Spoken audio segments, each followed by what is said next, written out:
നമുക്ക് ഗുണമുള്ള ഒരു കാര്യം ഉണ്ടാകുമ്പോൾ നമ്മുടെ ചില ക്ലോസ് ഫ്രണ്ട്സിന്റെ ഉള്ളിൽ പോലും ചെറിയൊരു വിഷമം ഉണ്ടാവാറുണ്ട്. അവരത്ര സക്സസ് അല്ലാതിരിക്കുന്ന സമയമാണെങ്കിൽ പ്രത്യേകിച്ചും. ചില കൂട്ടുകാർക്ക് നമ്മൾ വളരുന്നതിൽ കുഴപ്പമൊന്നുമില്ല, പക്ഷെ അവരെക്കാൾ വളരരുത്. നമ്മൾ പുതിയത് എന്തെങ്കിലും വാങ്ങിച്ച കാര്യം പറയുമ്പോൾ പെട്ടെന്ന് അവരുടെ മുഖം മങ്ങുന്നതും അത് മറച്ചു വെക്കാൻ അവർ പാടുപെടുന്നതും ശ്രദ്ധിച്ചിട്ടുണ്ടോ? പലരും നമ്മുടെ കാര്യങ്ങൾ തിരക്കുന്നത് നമുക്ക് സുഖമാണെന്ന് അറിയാനൊന്നുമല്ല, നമ്മൾ ഏതുവരെ എത്തിയെന്ന് അറിയാനാണ്. ചുറ്റും നിൽക്കുന്ന എല്ലാവരും കൂട്ടുകാരായിരിക്കാം. അവർ ചിരിക്കുന്നതും കൂടെ നടക്കുന്നതും കണ്ട് അവരെപ്പോഴും നമ്മുടെ നന്മയും വളർച്ചയും മാത്രം ആഗ്രഹിക്കുന്നവരാണ് എന്ന് കരുതരുത്.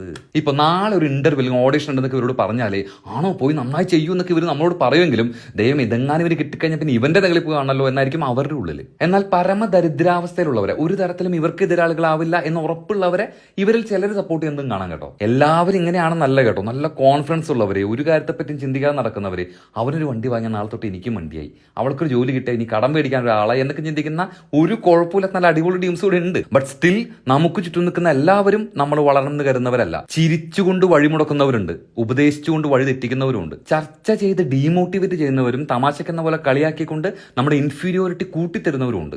എല്ലാം കഴിഞ്ഞ് നിരാശയോടെ ഒന്നും ശരിയാവുന്നില്ല എന്ന് നമ്മൾ പറയുമ്പോൾ ആണോ എന്ന് ഞെട്ടലോടെ പറയുന്ന അയാളുടെ ചുണ്ടിന്റെ ഒരു കോണില് അയാൾ ഒളിപ്പിച്ചു വെച്ചിരിക്കുന്ന ആ ചിരി നമ്മൾ കാണാതെ പോകരുത്. ഒരു ശത്രുവിനെ മനസ്സിലാക്കാൻ വലിയ പാടില്ല, പക്ഷെ കൂടെ നിൽക്കുന്ന ഇതുപോലുള്ളവരെ മനസ്സിലാക്കാനാണ് പാട്.